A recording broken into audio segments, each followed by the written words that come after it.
പുസ്തകമായ ഞാൻ എന്ന കവിതാ സമാഹാരം നാളെ പുറത്തിറക്കും. അക്ഷരജാലകം സാംസ്കാരിക കൂട്ടായ്മയുടെ നേതൃത്വത്തിലാണ് പുസ്തക പ്രകാശനവും അനുമോദന സദസ്സും കവിയരങ്ങും സംഘടിപ്പിക്കുന്നതെന്ന് ഭാരവാഹികൾ പട്ടാമ്പിയിൽ വാർത്താ സമ്മേളനത്തിൽ അറിയിച്ചു. സാഹിത്യകാരനും സാംസ്കാരിക പ്രവർത്തകനുമായ സതീഷ് കാക്കരത്ത് രചിച്ച 4ാമത്തെ പുസ്തകമാണ് ചൊവ്വാഴ്ച പ്രകാശനം ചെയ്യുന്നത്. അക്ഷരജാലകം പുസ്തകം പുറത്തിറക്കുന്നത് ചൊവ്വാഴ്ച വൈകുന്നേരം 3 മണിക്ക് ഞാങ്ങാട്ടി UP സ്കൂൾ വെച്ചാണ് പുസ്തകപ്രകാശന ചടങ്ങ് നടത്തുന്നതെന്ന് ഭാരവാഹികൾ പട്ടാമ്പിയിൽ ചേർത്ത വാർത്താ സമ്മേളനത്തിൽ അറിയിച്ചു. ഇതോടൊപ്പം അനുമോദന സദസ്സും കവിയരങ്ങും സംഘടിപ്പിക്കും.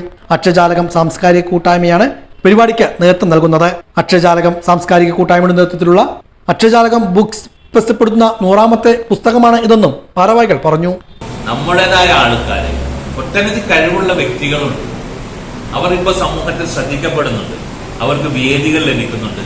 അവരുടെ രചനകൾ വെളിച്ചം കാണുന്നുണ്ട്.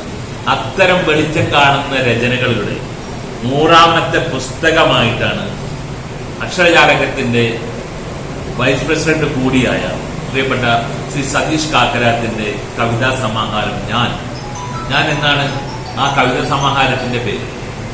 അത് പ്രകാശനം ചെയ്യുകയാണ് AUPS ഞാങ്ങാട്ടിരിയുടെ ഓഡിറ്റോറിയത്തിൽ വെച്ച് ഈ വരുന്ന ചൊവ്വാഴ്ച വൈകുന്നേരം 3 മണിക്ക് നമ്മൾക്ക് ഏവർക്കും സുപരിചിതനായ വാദ്യരംഗത്തെ നമ്മുടെ ഒരു അഭിമാനമായ പ്രൊഫസർ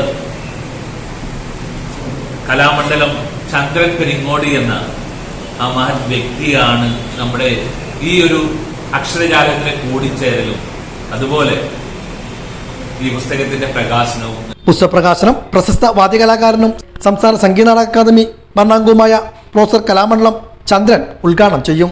K. ജയശ്രീ പുസ്തകം ഏറ്റുവാങ്ങും. പ്രശസ്ത കലാകാരനും മാധ്യമപ്രവർത്തകനുമായ TVM അലി പുസ്തകം പരിചയപ്പെടുത്തും. ഇതോടൊപ്പം പ്രദേശത്തെ 15ഓളം വ്യക്തിത്വങ്ങളെ ആദരിക്കുന്നുണ്ടെന്നും ഭാരവാഹികൾ പറഞ്ഞു.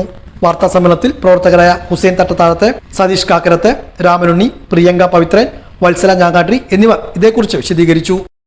അതിൽ 40ഓളം കവിതകളാണ് ഉള്ളത്. ഈ 40ഓളം കവിതകൾ എന്ന് പറയുമ്പോൾ അത് പുതിയ കാലഘട്ടത്തിലേക്കുള്ള കവിതകളാണ്.